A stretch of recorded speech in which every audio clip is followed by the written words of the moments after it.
Hello friend, welcome to my YouTube channel perfect engineer. और आज की इस लेक्चर में हम लोग सीखेंगे कि बिल्डिंग का dynamic analysis response spectrum method से कैसे करते हैं। मैंने अपना एक प्रीवियस लेक्चर भी दिया था, वीडियो जो जिसकी बनाई थी मैंने, वो भी एक डायनेमिक एनालिसिस का ही था, लेकिन उसको थोड़ा और एडवांस में अच्छे से बनाने के लिए मैंने एक ये नया वीडियो लॉन्च किया है। तो इसमें हम शुरू करते हैं। ये देखिए, मैं इसकी बिल्डिंग के पहले, ये मॉडल हमारा पहले से बना हुआ है, मैं इसके बारे में पहले से बता देता हूँ। ये G+3 मॉडल है, ground, first, second, third. Okay, मेरी बिल्डिंग की टोटल हाइट अगर आप देखेंगे, ये -1.5 और ये 12 मीटर, मीन्स 12 + 1.5 13.5 मीटर हाइट है मेरी बिल्डिंग की। बिल्डिंग ये आप देखेंगे x00 और x की मैक्सिमम रेंज जो गई है वो 20 मीटर, मीन्स मेरी बिल्डिंग x डायरेक्शन में 20 मीटर लॉन्ग है। और z में ये मेरा 00 और यहाँ का z जो है ये 21 meter, means y z direction का जो मेरा लेंथ है बिल्डिंग का, वो x डायरेक्शन की बिल्डिंग से 1 मीटर लंबी है। ओके, और इसकी प्रॉपर्टी है, इसकी प्रॉपर्टी में कुछ मॉडिफिकेशन कर देता हूँ। ये देखिए, ये मैंने कॉलम का साइज पहले से डिफाइन किया हुआ है, मैं इसको एडिट कर देता हूँ। मैं इसकी यूनिट चेंज कर देता हूँ, हम लोग किलो न्यूटन पर मीटर में करते हैं, किलो न्यूटन मीटर में करते हैं इसको। एडिट 0.45 ये मेरे कॉलम का साइज है, ये मेरे बीम का साइज है। बीम के साइज को भी हम मॉडिफाई कर सकते हैं। ओके, ये मेरे बीम का साइज एडिट हो गया है, कॉलम का साइज एडिट हो गया है। सपोर्ट मैंने फिक्स लगा रखा है। लोडिंग, लोडिंग में मैं आपको दिखा देता हूँ। ये मेरा डेड लोड है सेल्फ वेट बिल्डिंग का। ये मेरा वॉल का लोड है, 3 मीटर मेरी वॉल की हाइट है और 450 mm की डेप्थ की मेरी बीम है। तो मैंने इसका ऑलरेडी कैलकुलेट किया हुआ है वॉल लोड। ये मेरा पैरापेट का वॉल लोड है। ये मेरा फ्लोर लोड है। फ्लोर लोड मीन्स स्लैब, और स्लैब का लोड और स्लैब के साथ उसके ऊपर जो फ्लोरिंग उसकी आती है, उन सबका लोड मैंने पहले से कैलकुलेट करके रख दिया है। और ये मेरा टेरेस का है डेड लोड। टेरेस का डेड लोड ज़्यादा ही होता है उस फ्लोर के लेवल से। ये मेरा लाइव लोड है। लाइव लोड में अगर आप देखेंगे,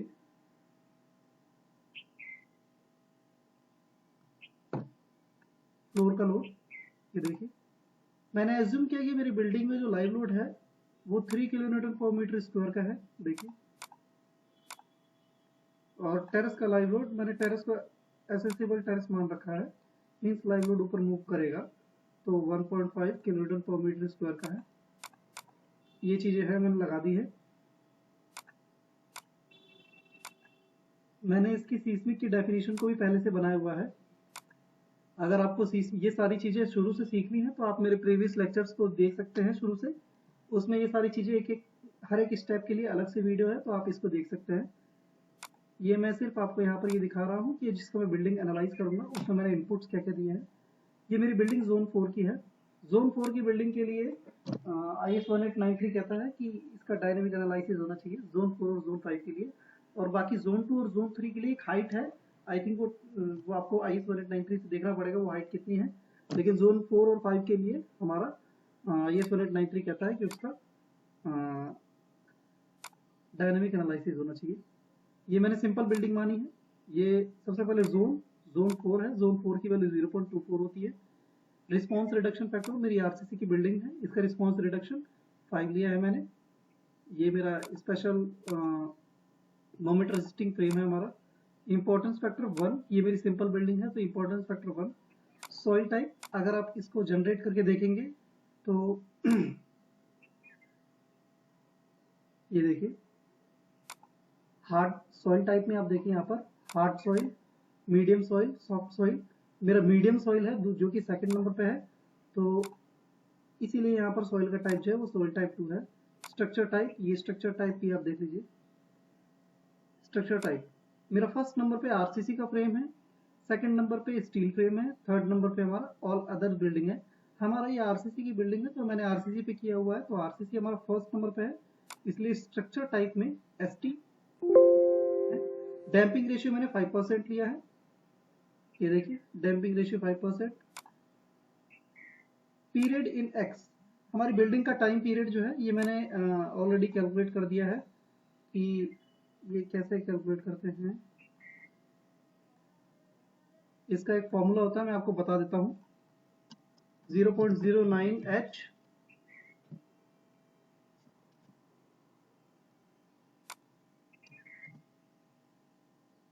divide by square root of height.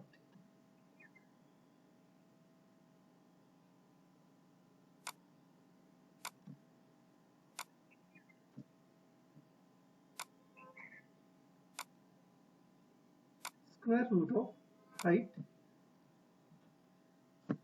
मैं यहाँ पर बिल्डिंग की हाइट डाल देता, यहाँ पर बिल्डिंग की हाइट डालता हूँ। मेरी बिल्डिंग की हाइट जो थी वो 13.5 मीटर थी और मेरी बिल्डिंग की एक्स डायरेक्शन में जो लेंथ थी वो 20 मीटर थी। तो 0.09h divide by square T means square root of length of building. ये मेरी बिल्डिंग की लेंथ एक्स डायरेक्शन में, ये मेरा पीरियड इन एक्स है px। ओके, तो ये देखिए मेरी 0.271। ओके, 0.271। सिमिलरली आपको pz भी कैलकुलेट करना पड़ेगा। pz सपोज करिए अगर आपका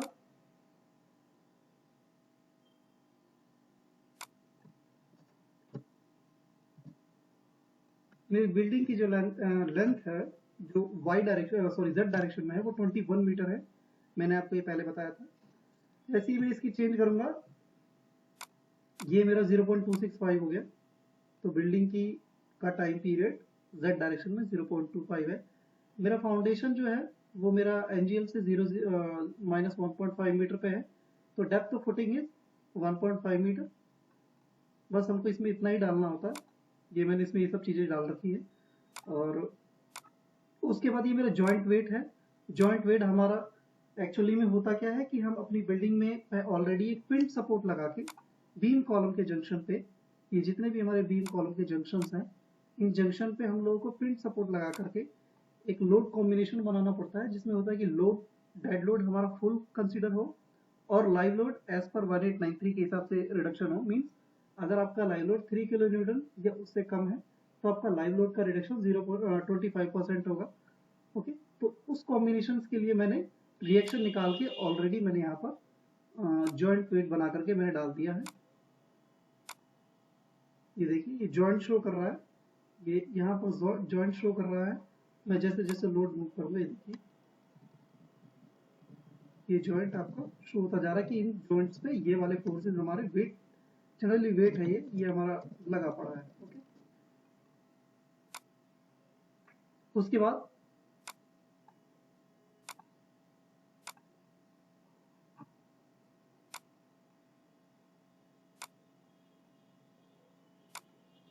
मैं भी ये प्रोसेस एक बार आपको दोबारा करके दिखाऊंगा, क्योंकि अभी हम लोग जब बेस शेयर भी मैच कराएंगे तो सारी चीजें दोबारा से रिपीट होंगी। हमारा ये सीस्मिक का है, सीस्मिक का IS 1893। हमने ऊपर जो सीस्मिक के डेफिनेशन में जो भी लोडिंग डाली है वो सारी लोडिंग एक बार एक्स, क्योंकि ये अर्थक्वेक एक्स है तो एक बार एक्स डायरेक्शन में विद वन फैक्टर आपका एक्ट करेगा। सिमिलरली ये आपका अर्थक्वेक जेड, यही लोड आपकी जो आपका सीस्मिक की डेफिनेशन में जो मैंने डाला है वही लोड एक बार जेड डायरेक्शन में एक्ट करेगा। ये तीसरा लोड कॉम्बिनेशन है मेरा डेड लोड। डेड लोड मैंने आपको बता दिया, लाइव लोड आपको बता दिया। ये मेरा डायनेमिक है। डायनेमिक का अगर आप देखेंगे तो ये मैंने वही जॉइंट वेट है जो हमने सीस्मिक की डेफिनेशन में हमने जो पेस्ट किया था, जो जॉइंट वेट, उसी वेट को जॉइंट लोड बना दिया है मैंने। मींस ये लोड तीनों डायरेक्शन में हर एक अलग अलग नोड पे एक्ट करेगा। देखिए इंटेंसिटी सेम है 99.441, 99.441, 99.441। ये तीनों मतलब एक ही नोड पे, देखिए ये नोड यहाँ पर शो कर रहा है। यहाँ पर अगर आप ध्यान से देखेंगे ये देखिए ग्रीन, ये लोड एक्स डायरेक्शन में, एक्स डायरेक्शन का हमारा ये लोड केस है। इसमें इस नोड पे तीनों डायरेक्शन में ये लोड आपके एक्ट होंगे। ओके, और उसके बाद नीचे हमने स्पेक्ट्रम का डेफिनेशन डिफाइन किया है। ये देखिए IS 1893 CQC, ये मैंने आपको लास्ट टाइम आप मेरे प्रीवियस लेक्चर में देख सकते हैं, मैंने ये सब चीजें क्यों ली थी। सब सॉइल, आपका सॉइल जो है वो मीडियम सॉइल है। यहाँ पर मैं फैक्टर चेंज कर देता हूँ, अभी 1 कर देता हूँ क्योंकि मैं आपको ये चीज फ्रेश से सिखा रहा हूँ। चेंज। सिमिलरली आपका अर्थक्वेक Z है,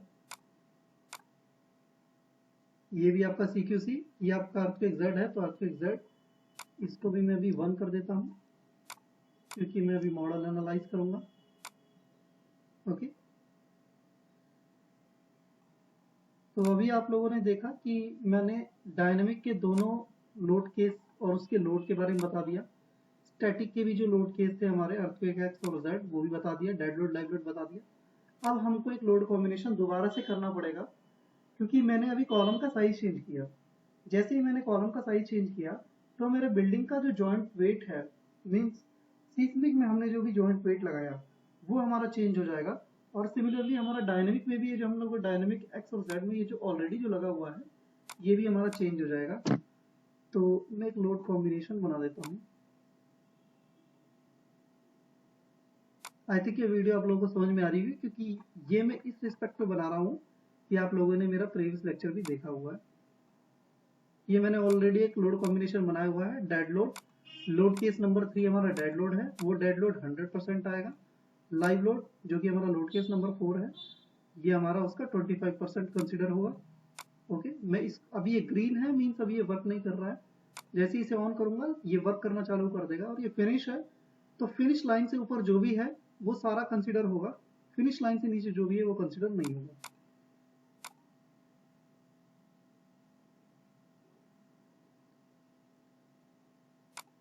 मैं इसमें अपने कॉलम्स पे प्रिंट सपोर्ट लगा देता हूं क्योंकि मेरे को जॉइंट वेट चाहिए। सपोर्ट क्रिएट प्रिंट, ये आपका प्रिंट सपोर्ट फाउंडेशन के लेवल पर नहीं आएगा। ओके, फाउंडेशन के लेवल पे एक्चुअली आपको कोई सपोर्ट नहीं चाहिए। देखिए यहाँ पर ये सपोर्ट लगा हुआ, आपको यहाँ पर भी कोई सपोर्ट नहीं लगाना है। फाउंडेशन के लेवल पे कोई सपोर्ट मुझे नहीं चाहिए क्योंकि वैसे ही मेरे को उस जगह की भी रिएक्शन मिल जाएगी, मेरे को उसकी जरूरत नहीं है। अभी मेरे को सिर्फ प्लिंथ लेवल से टॉप तक की सपोर्ट्स की जरूरत है। मैंने लगा दिया, देखिए प्लिंथ लेवल से टॉप के लेवल तक पर सपोर्ट्स लगा दिया है। एनालाइज कर देते हैं।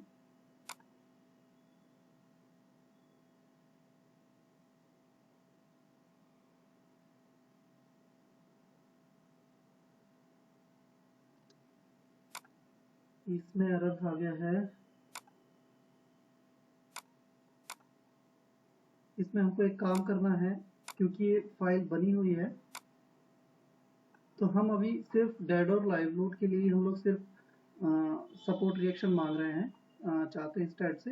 तो हमको अभी ये सब कुछ बंद करना पड़ेगा। फिनिश अभी इसका मतलब नहीं है कुछ।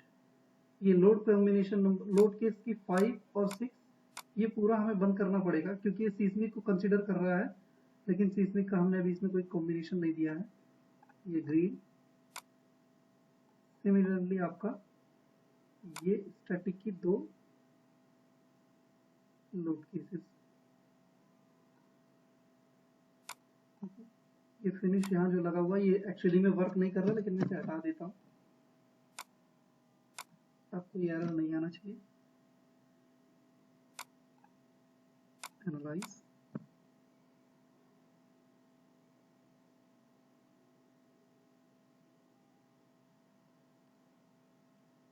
देखिए 0 एरर 0 वार्निंग, डन। नोट पे क्लिक, किसी भी एक सपोर्ट पे, किसी पे भी आप जहां पर आपके सपोर्ट लगे वहां पर डबल क्लिक करिए। रिएक्शन, ये देखिए ये लोड कॉम्बिनेशन नंबर 100 है, ये मैंने ऑलरेडी बनाया हुआ है जिसमें कि डेड लोड फुल और लाइव लोड 25% कंसिडर होगा। तो ये लोड केस नंबर 100 था। इसको मैं एक्सेल में पेस्ट कर देता हूँ। पेस्ट, मेरे को सबसे पहले अगर आप देखेंगे क्योंकि मैंने कॉलम्स का साइज चेंज किया है तो हमारे सीस्मिक में भी चेंजेस आ जाएंगे। सीस्मिक मीन्स कहने का मतलब ये है, ये हमारा जो IS 1893 ये हमने जोन जो सीस्मिक की डेफिनेशन में जगह डिफाइन किया था, और ये जो जॉइंट वेट हम लोगों ने प्रीवियस मॉडल का लगा हुआ था, जैसे ही मैंने साइज चेंज किया ये मेरे जॉइंट वेट्स भी चेंज हो जाएंगे। तो इनको मैं चेंज करूंगा, क्योंकि जॉइंट वेट है तो ये वर्टिकल रिएक्शन चाहिए मेरे को Fy की। बाकी इन सब की मेरे को जरूरत नहीं है, मैं इसे डिलीट कर देता हूँ। 37 नंबर नोड पे इतने किलो न्यूटन का लोड लग रहा है, मीन्स ये वेट की तरह डाउनवर्ड एक्ट करेगा। वेट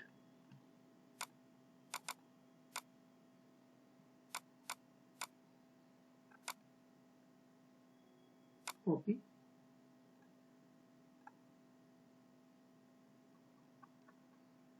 अब मैं सीस्मिक की डेफिनेशंस को ऑन कर दूंगा, ऑन, और ये जॉइंट वेट्स को हटा करके इनकी जगह पे न्यू जॉइंट वेट में पेस्ट करूंगा, क्योंकि मेरा लोड चेंज हो गया है, स्ट्रक्चर चेंज हो गया है। सिमिलरली हमको डायनेमिक के भी जॉइंट के लोड्स को चेंज करना पड़ेगा। ये देखिए, ये मेरा डायनेमिक का लोड का ये सारा कुछ अभी ऑफ कर दिया मैंने, क्योंकि इसकी वजह से एरर आ रहा था। ये मैंने ऑन कर दिया, और ये सारे जॉइंट वेट्स जो हैं, क्योंकि मेरा कॉलम का साइज चेंज हुआ है तो ये जॉइंट वेट्स भी चेंज हो जाएंगे। तो मैं इसी में एडिट करके यहाँ पर पेस्ट कर देता हूँ। ये मेरा Fx है। देखिए बिल्कुल इसी पैटर्न में बनाना है हमें एक्सेल। कॉपी पेस्ट, ये मेरा Fy है, ये मेरा Fz है। इनको कॉपी किया मैंने, कॉपी, यहाँ पर मैंने पेस्ट कर दिया, पेस्ट। ओके, एक चीज आप देखिए यहाँ पर, यह आपका लोड केस नंबर 5 है, डायनेमिक एक्स। इस मैंने एक्चुअली में देखिए यहाँ पर आपको समझना पड़ेगा कि मैंने एक जॉइंट पे तीनों डायरेक्शन के फोर्सेस लगाए। ओके, सबसे पहले मैंने डायनेमिक एक्ट कंसिडर किया है, लेकिन मैंने किसी भी जॉइंट पे तीनों डायरेक्शन के फोर्सेस लगाए हैं। उसके बाद नीचे देखिए, ये यहाँ पर मेरा जो स्पेक्ट्रम है, ये देखिए एक्स डायरेक्शन है, मींस फोर्सेस किसी नोड पे तीनों डायरेक्शन में लगी हैं, लेकिन इन तीनों में से सिर्फ एक्स का ही कंसिडर होगा, ये वाला फोर्स। तो यहाँ पर मेरा ये एक्स है। एक्स मीन्स जैसे ही मैंने एक्स लिखा तो मीन्स इन सारे फोर्सेज में सिर्फ एक्स की फोर्सेज को कंसिडर करेगा ये। मैंने फैक्टर इसका 1 डाल दिया है, क्योंकि मेरा ये फ्रेश मॉडल है। सिमिलरली देखिए, लोड के 6 हमारा डायनेमिक जेड है, तो मैंने जेड में कोई यही सेम फोर्स नहीं डाला है। एक्चुअली में होता क्या है, स्टैटर अपना प्रीवियस मास फोर्स को उठाता है, तो एक्स में जो भी लगा हुआ वो सारी फोर्सेस को ऑटोमेटिकली उठा लेगा, और क्योंकि मैंने यहाँ पर जेड लिखा है तो उठाएगा भी सिर्फ उसमें से जेड का ही पिक करेगा ये लोड सारे। ओके, अब मेरे इस लोड कॉम्बिनेशन की जरूरत नहीं है, लोड कॉम्बिनेशन नंबर 100 मीन्स ये इसकी मेरे को जरूरत नहीं है, मैं इसको बंद कर देता हूँ। मेरा इसका जो फंक्शन था मैंने यूज कर लिया, मैंने इसे बंद कर दिया। जैसे ही बंद किया तो फिनिश भी ग्रीन हो गया। ग्रीन होने का मतलब ये रीड नहीं होगा, और इसके नीचे की सारी जो भी कुछ लिखा हुआ ये सब कुछ एक्टिव हो जाएगा।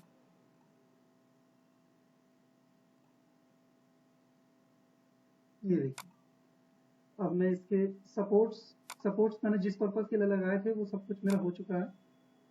तो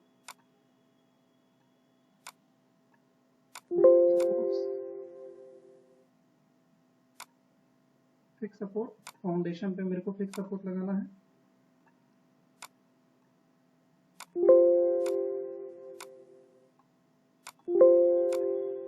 ओके, ये मेरे सपोर्ट्स लग चुके हैं, मेरा सारा कुछ हो चुका है।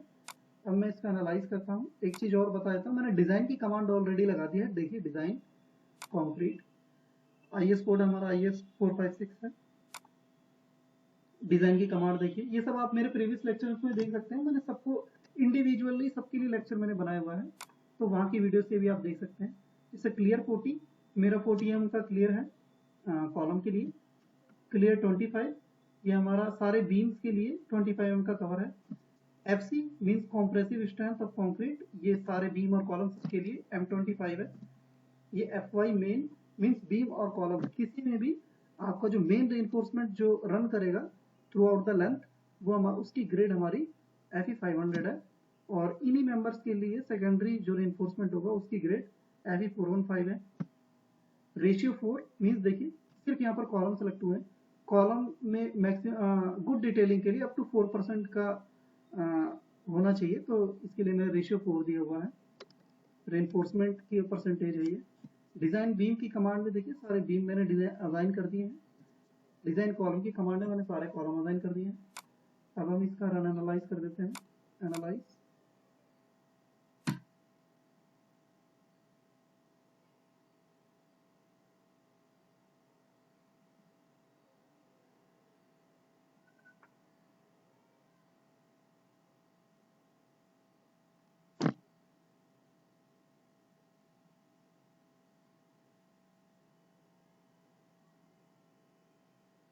देखिए एरर 0 है।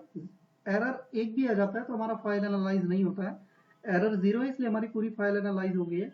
ये वार्निंग्स है, मीन्स एनालाइज होने के बाद क्या क्या चीज, मतलब इसमें कुछ मिस्टेक्स हुई पड़ी हैं, वो सब चीजें पता लगेंगी। मिस्टेक्स मीन्स ये बीम और कॉलम के फेलियर का भी हो सकता है, कुछ भी अनएक्सपेक्टेड कमांड। देखिए हम देखते हैं इसका क्या है। वी आउटपुट फाइल वार्निंग, ये देखिए वार्निंग्स में हमारा मेन आप देखेंगे तो सेक्शन फेल मीन से बीम के फेलियर का वार्निंग है।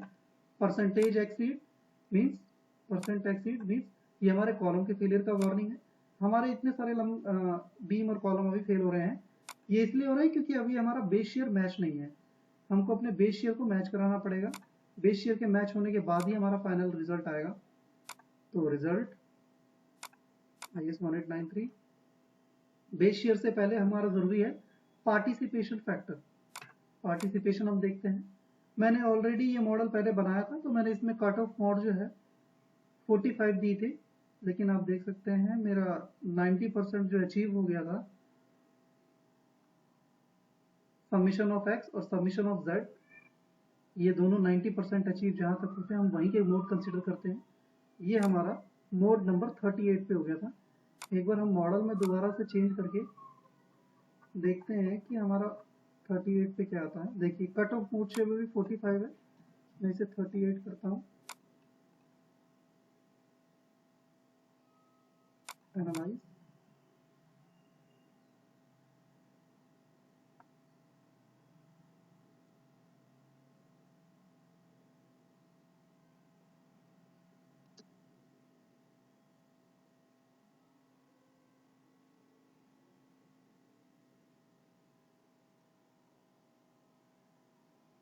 the output file 10 results participation factor. देखिए मैंने 38 तक है। ये देखिए हमारा सबमिशन ऑफ एक्स 90% आ गया, सबमिशन ऑफ जेड 90% आ गया। ओके, पहले 3 मोड हमारे फंडामेंटल मोड होते हैं। फंडामेंटल ये मोड नंबर 1 है। इसमें आप देखिए एक्स का पार्टिसिपेशन 0 है, जेड का पार्टिसिपेशन 77% है। मीन्स आपकी बिल्डिंग फर्स्ट मोड में जेड डायरेक्शन में पार्टिसिपेट कर रही है 77%। सेकेंड मोड हमारा, इसमें ये देखिए सेकेंड मोड में जेड डायरेक्शन में बिल्डिंग बिल्कुल सेम उतनी थी जितनी पहले मोड में थी, लेकिन एक्स डायरेक्शन में 0 से 75 हो गई है। मीन्स अब इसमें एक्स डायरेक्शन में pure building x 75% x direction में पार्टिसिपेट कर रही है। थर्ड मोड देखिए, थर्ड मोड में इसमें भी 77 है, इसमें भी 77 है। तो अभी आप जब इसका एनिमेशन देखेंगे तो यहाँ पर आप समझ जाएंगे कि इस बिल्डिंग में टॉर्जन भी आ रहा है। उससे पहले हम इसका बेस शेयर मैच करा देते हैं। बेस शेयर को मैच कराने के बाद ही हम अपना एक्चुअल रिजल्ट जो है वो फाइंड आउट कर पाएंगे। ये देखिए, ये मैंने अपने प्रीवियस लेक्चर में बताया था, इन दोनों को मल्टीप्लाई करके जो आता है फोर्सेस उसको इससे डिवाइड करते हैं और वो फैक्टर जो होता है वो अंदर जाके मल्टीप्लाई होगा। तो इसको हम करते हैं,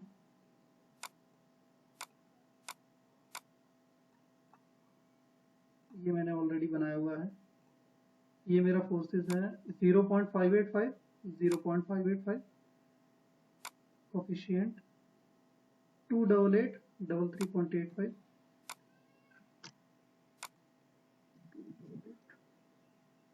3.85। इसके बाद ये वाला हमारा जो था CQC का 40838.45। ये मैंने फॉर्मूला बना रखा है। देखिए ये दोनों आपस में मल्टीप्लाई होंगे, ये दोनों आपस में मल्टीप्लाई होंगे। जो टर्म आएगी उसको इससे डिवाइड करना है, तो डिवाइड बाय K5। ये करते ही देखिए मेरा वैल्यू आ गया 0.041। ओके, सिमिलरली आप और नीचे स्लाइड करेंगे तो आपको बेस शेयर मिलेगा z डायरेक्शन का मिलेगा। ये देखिए ये फैक्टर 0.0585, उसके बाद 28833.85, उसके बाद 40727.51। ये भी मेरा देखिए ये मेरा 0.041 आया और ये मेरा 0.0041 आया। ये देखिए यहाँ पर एक मिस्टेक है, ये एक्चुअली में वैल्यू सेम ही रहेगी 28833.85। देखिए x डायरेक्शन में और z डायरेक्शन में, दोनों डायरेक्शन में मेरा जो मल्टीप्लाई फैक्टर जो है हमारा 0.041 है। ओके, चलिए अब इसको हम अंदर जाके मल्टीप्लाई कर देते हैं।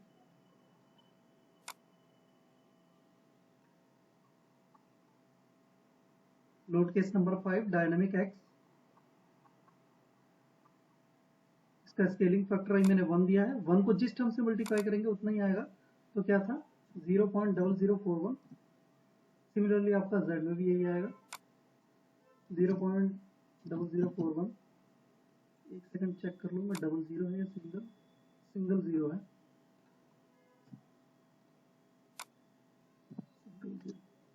सेव।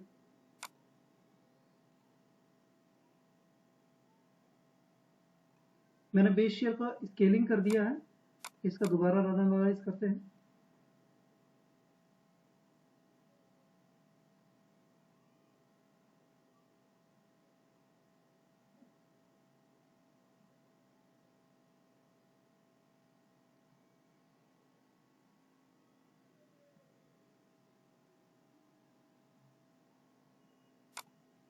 आउटपुट फाइल, एक चीज आप देखिए, पहले वार्निंग्स आपकी बहुत सारी आ रही है, वार्निंग्स आपकी नहीं आ रही है, क्योंकि पहले बेस शेयर आपका स्केलिंग नहीं था, तो इसलिए हायर बेस शेयर के लिए डिजाइन हो रही थी और सारे मेंबर फेल हो रहे थे।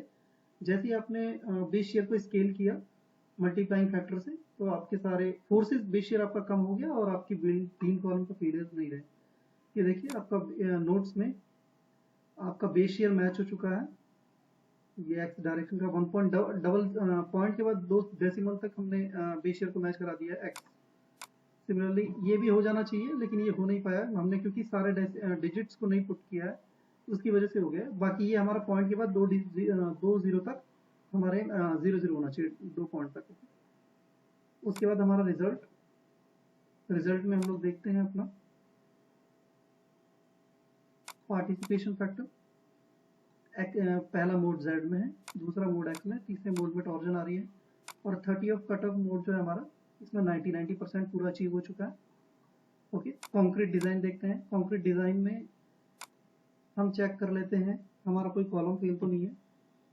परसेंटेज एक्सीड, ये हमारा कॉलम फेल नहीं है। बीम का भी चेक कर लेते हैं, हमारा बीम भी कोई फेल नहीं है। देखिए इस मॉडल में मैंने अच्छे से सक्सेसफुली हमारा सारा एनालाइज हो चुका है और बीम कॉलम हमारा कोई फेल नहीं है। एक चीज आपको ध्यान रखना है, आप लोग जब मॉडलिंग करेंगे तो बीम कॉलम फेल नहीं है ये जरूरी नहीं है, आपको उसका परसेंटेज ऑफ रेनफोर्समेंट भी चेक करना है, नोट डाउन करना है। ये चीज कैसे करना है इसके लिए भी मैंने एक लेक्चर बना रखा है, ये चीज आप वहां से देख के कर सकते हैं। हमारा कॉलम बीम फेल नहीं है, इसका मतलब ये नहीं है कि हमारा सब कुछ ओके है। रेनफोर्समेंट की क्वांटिटी कितनी आ रही है, क्या वो उस सेक्शन के साइज के लिए प्रॉपर मैनर में है या नहीं, ये चीज भी वेरीफाई किए बिना आप इस स्टेप को आगे नहीं बढ़ेंगे। ओके, मैं आपको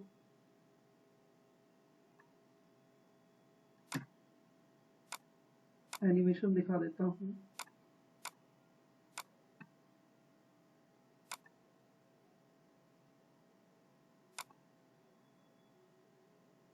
एनिमेशन, ये देखिए ये मेरा मोड 1 में देखिए आपकी बिल्डिंग Z डायरेक्शन में प्योर पार्टिसिपेट कर रही है। मोड नंबर 2 में आपकी बिल्डिंग प्योर X डायरेक्शन में पार्टिसिपेट कर रही है। मोड नंबर 3 देखिए इस मोड में आपकी बिल्डिंग में टॉर्जन हो रहा है। ओके, तो ये हमारे तीन फंडामेंटल पहले तीन मोड हमारे फंडामेंटल मोड थे। हमने इसको भी चेक कर लिया, हमने बेस को भी मैच करा लिया है और हमारी स्टैट की फाइल भी रन हो चुकी है, हमारा कॉन्क्रीट का डिजाइन भी हो चुका है। Okay, thank you.